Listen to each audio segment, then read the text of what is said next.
All right, you got me. Hi everybody. I am about to do a Transformers review for the first time in 5 years, 6 years, maybe. I don't know. If you're watching this video for the first time, greetings. My name's David. I hope you're all doing well. Because this is the first time I'm doing one, permit me a little bit of self-indulgence before we get started. I've been doing YouTube videos since 2007, which means that we're quickly approaching 20 years. And when I say I've been doing YouTube videos, I mean I started doing YouTube videos in 2007 and I stopped about 5 years afterwards. It's been a long time. And periodically I will dip my toe into YouTube. Generally, I've been doing live streams just because I've enjoyed the interaction. Last night, I posted a video about a really weird idea that I had related to the new Transformers comic books, but I also help run the UK Transformers convention, TF Nation. And that just took place this weekend. I've had some new toys, I've got some free time, and I've got a little bit of the excitement back. So when Power Armor Patriot 2068 said, do a review, and I said, please use the magic word of please, and they did, I have thought to myself, well, they did say please, so here we go. Now, if you're coming to this wanting a detailed analysis of a toy and things like that, I never presented that. How I used to do my reviews back in the day was really spotlighting the character and generally how they were portrayed within media. And I'm going to kind of do that as well, but I want to incorporate something different here. I want to look at not only the character as they existed in certain media, because, you know, we have nearly 40 years worth of Transformers now, and I'll be perfectly honest with you, I'm not up to date with all of it. And so I don't think it's fair for me to do a comprehensive overview of the character. But what I want to do is I want to give a general overview of the character, and also a little bit of my own personal take on the character, how I personally feel about them. Because I think that's one thing that gets lost in reviews. We see an awful lot of very by-the-numbers reviews, and they're generally there to help you make that buying decision as to whether this is something you like or you don't. I personally am not interested in pushing my views on you in regards to whether or not you choose to buy a toy. I just want to talk about the character and what they mean to me. And so, with that being said, I have no idea whether or not I ever reviewed this character before, but I've got a new toy of them, and I want to talk about it. And it's this little number right here. This is the buzzworthy, oh, and I have Evie here joining me once again, fast asleep. This is the buzzworthy Cybertronian mode of Jazz. I believe it's referred to, because I have the box here, Origin Autobot Jazz. So this is Jazz as he appeared in Arrival from Cybertron, or More Than Meets the Eye Part 1, for all of about, I don't know, 3 seconds worth of screen footage, perhaps a little bit longer. This is a Cybertronian mode. Now, a few years back, we got the Bumblebee to go along with this in the buzzworthy line. I think everybody suspected that Wheeljack was going to be the next one, if we ever got one. Instead, we got Jazz. So I'm still hoping for that Wheeljack.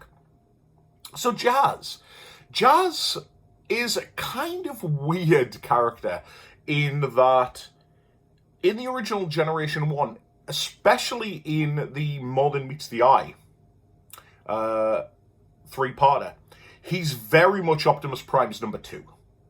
He is the guy that is deployed to make a final assessment on Cybertron. He returns back. He's the one that says, Cybertron is emptier than the drive shaft, or whatever it is he says.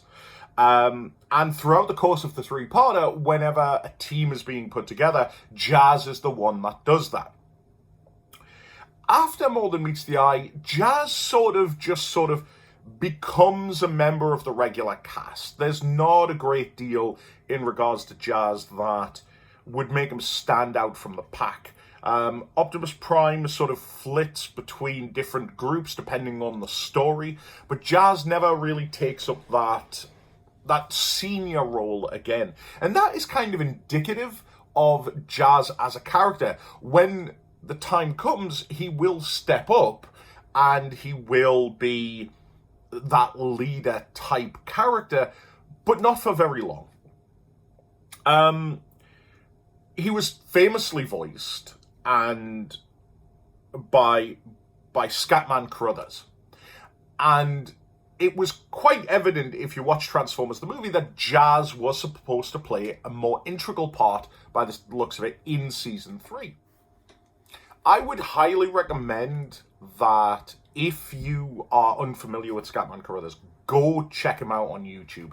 He is one of those, what I would consider legendary entertainers, you know, from the 50s and the 60s. The kind of guy who could do everything. You know, he's you might, if you're from the UK, you might think of somebody like Bruce Forsyth. You know, and you might think, oh, well, Bruce Forsyth is just a game show host. No, I mean, the guy could sing, the guy could dance, the guy could act. Bob Monkhouse was very similar. These are classic UK, and you just don't get those types of performers anymore. If you're in the US, somebody you might, I'm just trying to think of a US equivalent. See, this is why I don't do Transformers reviews anymore, because I go completely off track. Oh God, you know, like maybe a Frank Sinatra or somebody like that. Somebody who had Frank Sinatra, not really much of a dancer though. What was the name of the other Rat Pack fella? Sammy Davis Jr. Sammy Davis Jr., an incredible all-round performer. And this is the kind of person that Scatman was. This is kind of quality of performer that Scatman was. The stories of Scatman regaling the Transformers crew during downtime on recordings, because again, remember, these recordings back in the early 80s, you know, would sometimes be 9-10 hours long, and when Wally wasn't badgering them to get the line reading right, Scatman would chill out with his an instrument or something like that and have a bit of a sing-along. This is one of the reasons that I am so sad that Scatman was taken from us so early. But he passed away around the end of season 2, beginning of season 3. And like I say, it's quite evident that Jazz perhaps was due to play a larger role in season 3. Now, the timeline of when season 3 is being written to when the movie is being written, it's not 100%. And other characters like Bumblebee, certainly, who, you know, voiced by Dan Gilvezan, definitely saw a reduction in their role, but definitely had at least some part to play in season 3. We didn't get that at all. He won the race at the beginning of 5 Phases of Darkness, and ultimately he would flit around in the background. He would appear in the Headmasters cartoon, but ultimately that was really Jazz. You know, he was very prominent at the beginning, and then he kind of dissipated throughout. And that is sort of the Jazz thing. IDW, for example. IDW, he was just one of those sort of characters that chilled around in the background. He didn't do a great deal, at least in the Asian series. He was there, he was part of it. But it wasn't really until about All Hail Megatron when they sort of reinvented the character just ever so slightly and basically turned Jazz into like a spy / James Bond sort of man of action sort of character. But again, during All Hail Megatron, Jazz steps up. Prime is down, and you definitely get the feeling that the two people that were running the Autobots during that time, when the Autobots were at their weakest, was Prowl and Jazz.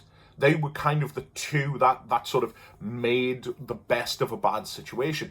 And that was sort of, again, the Jazz feel. He was there, he was prominent, he was engaged, he was part of the leadership team. But as soon as things sort of calmed down, he would take a step back. I love Jazz as a character. I love Jazz because of Scatman's performance. I love the design of him. I love the look of him. I love the cool aesthetic of him. I love the addition that IDW made to him, where he is this absolutely terrifying soldier who can take out all of the Predacons by himself. I think these are all wonderful additions.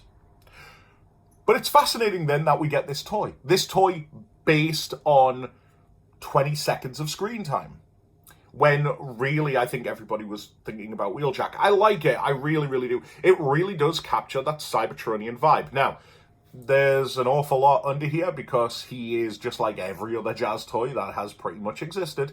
The arms are there. And because of how prominent the arms stick out, he doesn't sit flat. However, what's great about him is that if you do put him down, and I've got a mobile phone here to sit down, what's kind of neat is that if you're not looking at it straight on like this, but you're sort of looking at it lower down, I don't know if I can do this or not, but if you put him on the desk, it looks a little bit like he's hovering, and I kind of like that. He does have ports for weapons, blast effects, things like that, so you can add those if you wish. Transforming him, he's a shell former, basically. I'm not going to really show the transformation here on camera. I haven't done a transformation on camera in many, many years, and I'd probably mess it up. But essentially, you know, these flaps fold out, all of this, the cab comes down and folds around. Very tight clearance on a lot of these joints. I know that the original Studio Series, was it Studio Series? That Jazz came out as part of, the Earth Mode one. Very hard to come by. And so I hope that this Jazz sort of helped fill that void a little bit for people on their shelves. But also as well, I did hear a lot of people complaining about breakage with their Earth Jazz. So I'd hope that would be a character, given his popularity, that he would get some kind of reissue. And as you can see, you know, with a couple of folds of the legs, very easily comes together. Feet fold out nicely. And then this backpack sort of folds down, arms fold out. I've forgotten how to do this. I could never do this very well anyway. And then chest plate comes down, and there's the head reveal. And outside of folding out the arms, that's pretty much Jazz. I love him. I think he is a great representation of the character. I think even if you missed out on the Jazz, because here's the thing, is despite the fact that some characters got Cybertronian modes, obviously the Tetrajet, Wheeljack, Bumblebee, Jazz, nobody got redesigned robot modes. They all just looked exactly the same. So the fact that he sort of looks like Jazz would look makes perfect sense, despite the fact that this obviously is not the front of a car, and so it's not part of it. Now, obviously, he does have a fair bit of a backpack there, but that's absolutely fine. And to be honest, I kind of like his legs. I like the tail fin look. I think it's really, really cool. Now, he does come with a couple of accessories, one of which, bog standard, it is his blaster. He can hold it very nicely in his hand. That's cool. He can also, thanks to all these 5mm ports, you could put it, if you wanted, on his shoulder. It doesn't necessarily mimic the fact that the Jazz toy could have had a giant rocket on his shoulder, but you can if you want. But also, he comes with this. Now, this is one of these weird things where Hasbro marketing and branding gets involved, I guess. So he comes with this. And if you were to look at the back of the box, it's actually quite comical because it states that it's Evo Fusion. You can put this on the barrel of his gun and create a bigger gun. How very, very exciting. Ultimately, everybody knows what this is. This is supposed to be, and it is on the box, so I will give them credit. This is his grappling hook. when they are rescuing the humans from the oil rig.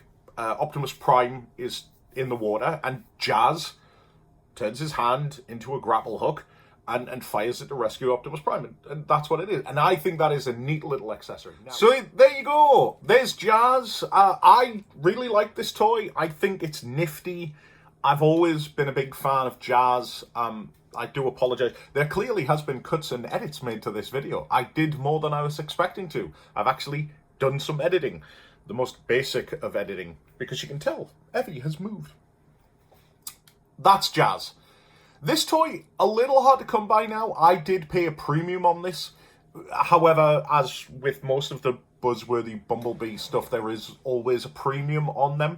But again, Jazz is becoming a bit harder to come by. With any luck, Hasbro will do some kind of reissue down the line. But if you can find this guy for a reasonable price, I would recommend picking him up. And yeah, that's basically it. I hope you enjoyed it. I hope this whole thing made you go, oh, David's done a video. That's a bit nostalgic, isn't it? Cool. I don't know why you would do cool. What is cool? I don't even know why you would do that either. I'm rambling. I'm going now. Take care, everybody. Bye-bye.